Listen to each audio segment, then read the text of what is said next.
श्रोताओं, आज हम श्री वेद माता गायत्री नर्सरी गोविंदपुरम स्वर्ण जयंतीपुरम के पास है और ये एक बहुत अनोखा काम कर रहे हैं।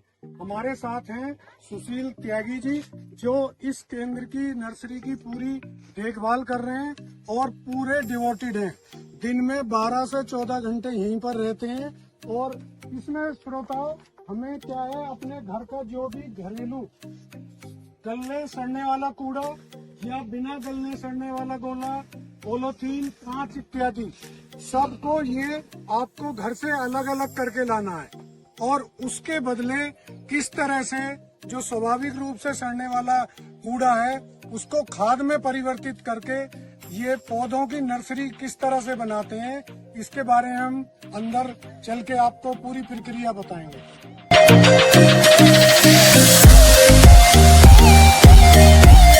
जो अपना घर से कूड़ा लाए थे उसको एक वेइंग मशीन पे तोल कर, उसको तोलने के बाद उस कूड़े को हम इस तरह से ये प्रोसेस के लिए, प्रक्रिया के लिए डाल देते हैं।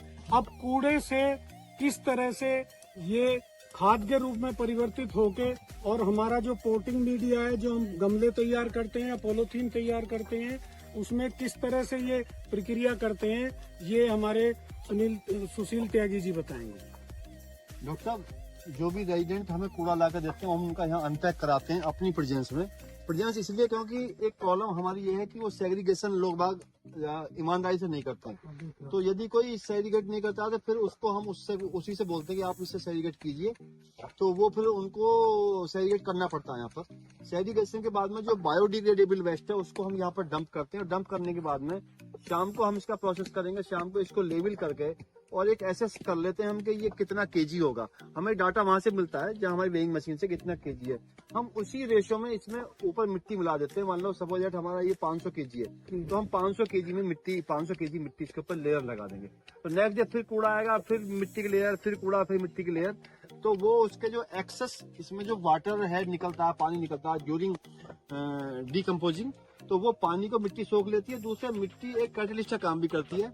मिट्टी इसको बहुत तेजी से गलाती सलाती है, कम लगती है क्योंकि पहले हमको खाद बनाना पड़ता था और उसके बाद में फिर मिट्टी एक पर्टिकुलर रेशो में मिलानी पड़ती थी। उस रेशो में मिट्टी हम यही मिला देते हैं। कहने का मतलब ये है कि आपका जो अब पोटिंग मटेरियल सीधा पॉलीथीन में भरने के लिए तैयार है। जी जी जी। पहले हम इसका खाद बनाते थे, फिर मिट्टी मिक्स करते थे, उससे हमारी लेबर कॉस्ट भी बढ़ती थी और हमें इसे बनाने की प्रक्रिया में एक सबसे बड़ी दिक्कत थी, मैं पहले आया था कि बदबू भी बहुत बदबू भी आती है। तो मैं आज देख रहा हूँ श्रोता कि आज हम यहाँ आराम से खड़े हुए हैं, लेकिन पहले इतनी मीथेन गैस बन जाती थी कि यहाँ लोग खड़े नहीं हो सकते थे। ये आपकी प्रोसेस की थी, उसके बाद हमारा इस तरह का खाद बन जाता है जी। ये लगभग हमारा अब कितने दिन पुराना होगा? 40 to 45 ईयर हो गए, 40 से 45 दिन इसको हो गए और ये अब 90% तैयार हो चुका है। इसमें अभी हम इसको और थोड़ा सा अल्टा पल्टी करेंगे तो इसमें एरिएशन होगा, बैक्टीरिया और जल्दी से एक्टिवेट होकर काम करेगा। तो इसको हम लगभग 1 महीने बाद पॉलीथीन में भर देंगे। इसी तरह इसे छानने वानने की कोई जरूरत नहीं, इसमें से हमें निकालना पड़ेगा। मोटा जब हम भरेंगे जो पॉलीथीन या प्लास्टिक है उसको हम निकालते रहेंगे और उसको बाद में वॉश आउट करेंगे उधर जाके भिगोने में। उसके बाद उसको कंपनी को भेज देंगे रिसाइकिल के लिए। और उसके बाद देखो श्रोताओं कि इस तरह से पॉलीथीन भरकर इसमें फलों के और जो ऑर्नामेंटल हैं, जैसे इस तरह के पाम के हैं, ये उधर क्या नाम है, तुलसी के तो त्यागी जी आपने मेरे ख्याल से कितने 10-20 हजार पौधे कर दिए। ज्यादा तुलसी के तो हम लगभग 50 से 1 लाख के बीच बनाते, 50,000 से 1 लाख के बीच पर एनम बनाते।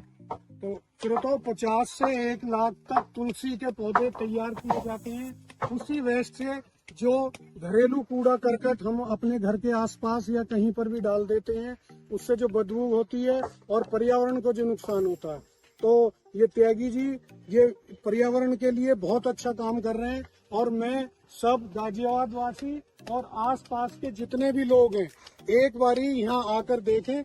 तो त्यागी जी एक बारी आप अपना फोन नंबर बता दें, जिससे थोड़ा सा लोग आपसे अगर कोई चर्चा करना चाहे, इस तरह का काम करना चाहे तो आपसे जुड़े। मेरा फोन नंबर है 9818183360। तो सुशील कुमार। तो श्रोताओं अब हम जो अपने घर से कूड़ा लाए थे उसमें कूड़े में जो स्वाभाविक रूप से गलने वाला कूड़ा था, कुछ प्लास्टिक मटेरियल भी था, कुछ कांच भी था और इसके अलावा अन्य कूड़ा भी था।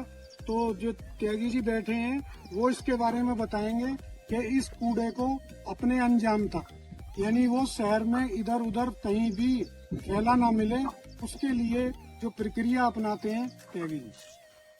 सर, जो बायो डिग्रेडेबल कूड़ा होता है, गलने सड़ने वाला स्वाभाविक रूप से, उसका तो हम खाद बना देते हैं, उसको खाद में कन्वर्ट कर देते हैं और पौधे पैदा करते हैं। उस खाद से हमने यहाँ मोर देन 60 वैरायटी पैदा कर रखी है 60 वैरायटी जी।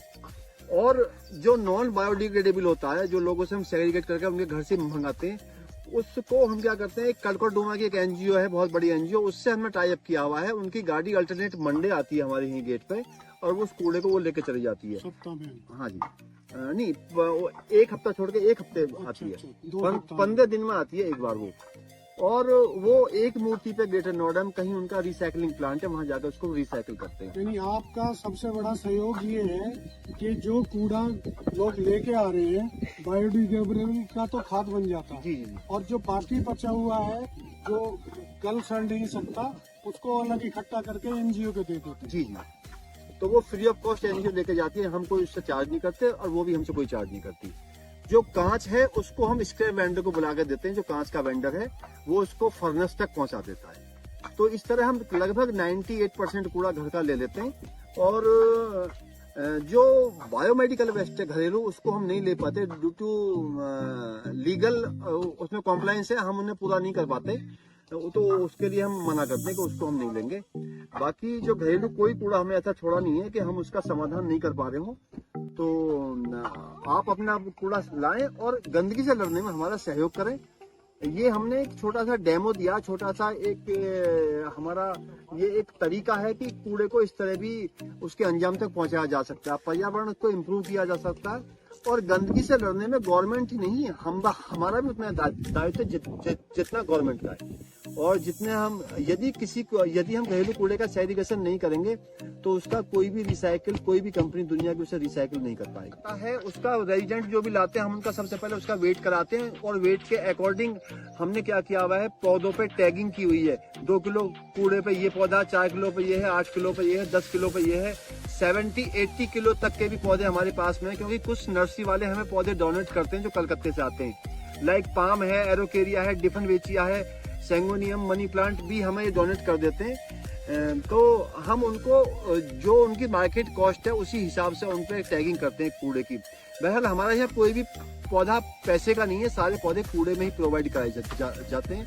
और कूड़े के पौधों के अट्रैक्शन से ही पब्लिक हमारे पास पौधे लेके आती है, सॉरी कूड़ा लेके आती है। तो ये एक लॉलीपॉप है जो हमने लोगों को दिया हुआ है और लोग हमारे यहाँ कूड़ा लेते। तो श्रोताओं, अंत में मैं आपको जो त्यागी जी का जो ध्येय है उसके बारे में बता देता हूँ।